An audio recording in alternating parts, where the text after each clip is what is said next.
Hello नमस्कार साथियों। तो जैसा कि आप सबको मालूम होगा कि अभी-अभी जो है क्लास 10th का जो है मैथ का परीक्षा जो है फर्स्ट सिटिंग का समाप्त हो चुका है। अब जो है आप लोग का बारी है क्वेश्चन आंसर मिलाने का। तो आइए हम फटाक से क्वेश्चन आंसर आप लोग को मिलाते हैं। अगर आपका भी ग्रुप सी है तो आप इससे ज़रूर एक सीरियल नंबर से मिलाते चलिएगा।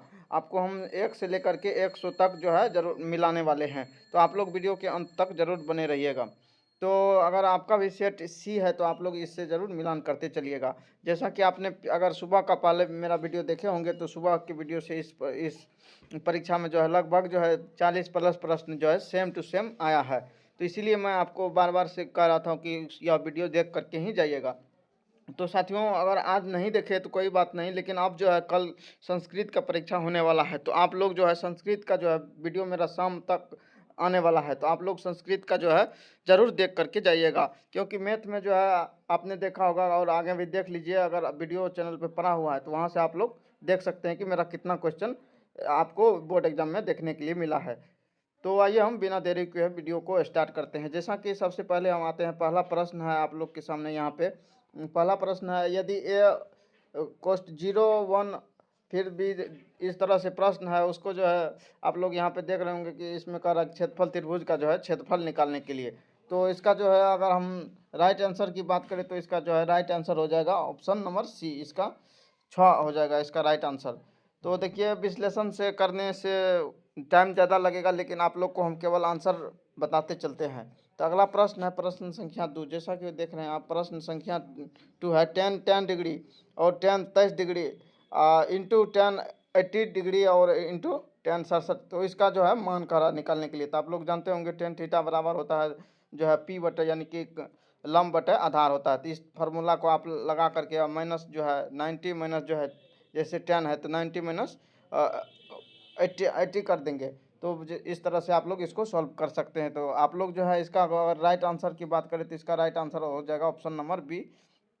नेक्स्ट प्रश्न है प्रश्न संख्या 3। यदि दो समरूप त्रिभुज का क्षेत्रफल का अनुपात 100 अनुपात 144 है तो उसकी संगत भुजाओं का अनुपात क्या होगा। तो आप लोग देख सकते हैं कि यह जो है क्षेत्रफल का अनुपात दिया होगा और भुजाओं का अनुपात पूछा जा रहा है। तो 3 का जो है सही जवाब हो जाएगा ऑप्शन नंबर सी 10 अनुपात 12। इसी प्रकार हम अगला प्रश्न पे चलते हैं। तो आप लोग फटाफट मिलाते चलिए, आप लोग का जो है कितना सही होगा। तो यह प्रश्न देख लीजिए, आप लोग सुबह में यह प्रश्न जो है कराया गया था इस चैनल पर। तो अगर आप लोग देखे होंगे तो आपका जो है सही करके आए होंगे। तो प्रश्न, एक वृत्त को दो अलग बिंदु पर प्रतिच्छेद करने वाली रेखा क्या कहते हैं। तो अगर एक भी वृत्त को अगर जो दो रेखा प्रतिच्छेद करती है तो इसको क्या कहते हैं। तो इसको हम कहते हैं जीवा, सॉरी इसको छेदक रेखा कहते हैं। इसको छेद ऑप्शन नंबर बी हो जाएगा, इसको छेदक रेखा कहेंगे।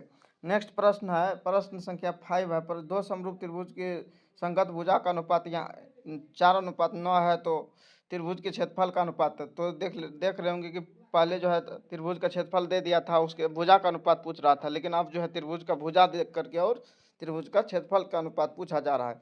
तो जो है इसका 5 का राइट आंसर हो जाएगा ऑप्शन नंबर बी 16:81। नेक्स्ट प्रश्न प्रश्न संख्या 6 है। प्रश्न संख्या 6 है, आप लोग इस तरह से देख रहे होंगे, त्रिभुज ए बी सी सर्वांग समरूप त्रिभुज डी ई एफ तथा बी सी बराबर 3 सेंटीमीटर भुजा दिया हुआ और ई एफ बराबर 4 सेंटीमीटर भुजा दिया हुआ है। यदि त्रिभुज ए बी सी का क्षेत्रफल 54 सेंटीमीटर है तो त्रिभुज डी ई एफ का क्षेत्रफल ज्ञात कीजिए। तो दो त्रिभुज जो समरूप त्रिभुज दिए हुए हैं जिसमें जो है बी सी का भुजा 3 है, ई एफ 4 है और ये ए बी सी का क्षेत्रफल भी दिया हुआ और दूसरा त्रिभुज का क्षेत्रफल निकालने के लिए पूछा जा रहा है। तो इसको जो है इसका सही जवाब हो जाएगा, आपको अगर 6 का जो है सी लगाए हुए हैं तो आप लोग का भी 196 मीटर आप लोग का सही जवाब है। नेक्स्ट प्रश्न है अगला प्रश्न है प्रश्न संख्या 7 है।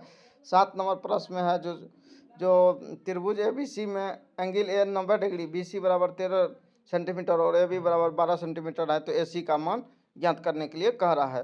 तो आपको हम इस तरह का ये मान निकालना है। तो 7 का जो है सही जवाब हो जाएगा ऑप्शन नंबर सी, इसका 5 सेंटीमीटर हो जाएगा कर्व। नेक्स्ट प्रश्न है प्रश्न संख्या 8 है। प्रश्न संख्या 8 है, त्रिभुज डी ई एफ तथा पी क्यू आर में दिया गया कोण डी बराबर कोण जो है क्यू, दोनों कोण आपस में बराबर है और दो भुजा भी बराबर है। तो इसमें से पूछ रहा है कि कौन सही है। तो इसका जो है सही जवाब हो जाएगा 8 का जो है सही जवाब क्या होगा, तो 8 का इसका जो राइट जवाब होगा, इसका जो है राइट जवाब हो जाएगा ऑप्शन ए, एंगल ए बराबर एंगल एफ बराबर एंगल पी। अगला प्रश्न है, प्रश्न संख्या जो है प्रश्न संख्या 9 है कि त्रिभुज ए बी सी एवं त्रिभुज डी ई एफ इस प्रकार है कि ए बी बटा डी ई बी सी बटा ई एफ बराबर सी ए बटा डी एफ एवं एंगल ए बराबर 40 डिग्री तो बी बराबर 80 डिग्री, तो एफ का मान यानी कि कौन एफ दो को त्रिभुज का भुजा बराबर है, लेकिन उसका कौन एक त्रिभुज का दो त्रिभुज का कोण भी दिया हुआ है, लेकिन तीसरे त्रिभुज के कोण का मान पूछा जा रहा है। तो इसका जो है सही जवाब हो जाएगा 60 डिग्री, ऑप्शन नंबर सी, 9 का सी। अगला प्रश्न है, प्रश्न संख्या 10 नंबर है भाई, दो प्रतिच्छेदी वृत्त की उभयनिष्ठ स्पर्श रेखाओं की संख्या कितनी होती है, तो इसका जो है 10 का सही जवाब हो जाएगा ऑप्शन नंबर बी, दो। ठीक उसी प्रकार अगला प्रश्न की हम बात करें, प्रश्न संख्या 11 है, प्रश्न संख्या 11 है, तो 11 में आप लोग यहाँ पे देख रहे होंगे कि जो है निम्नलिखित में कौन सा भिन्न दशमलव प्रसाद शांत है। तो यह भी प्रश्न आप लोग को सुबह के में वीडियो में कराया गया था, तो अगर आप लोग किए होंगे तो जरूर बना करके आए होंगे। इसका जो है राइट आंसर हो जाएगा 15/2 इंटू 5/3।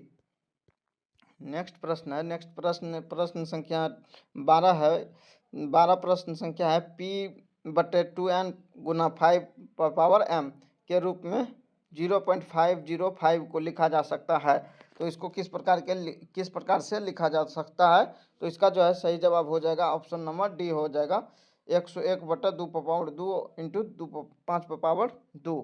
तो इसका अगर सी लगाए हैं 12 का, तो आप लोग का बिल्कुल सही जवाब है।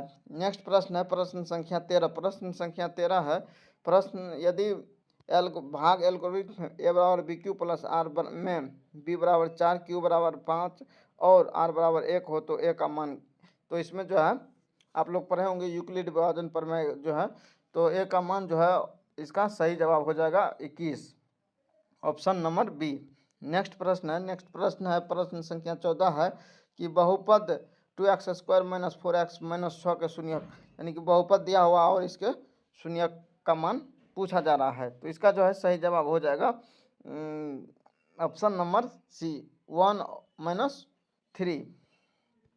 नेक्स्ट प्रश्न है, नेक्स्ट प्रश्न आप लोग यहाँ पे प्रश्न संख्या 15 देख रहे होंगे, बहुपद x³ + x² + 2x + 1 into x² + 2x + 1 का घात है, तो आप लोग यहाँ पे देख सकते हैं इसका जो अधिकतम घात इसमें पूछा जा रहा है, तो इसका जो है ऑप्शन नंबर ए हो जाएगा 3 सही जवाब।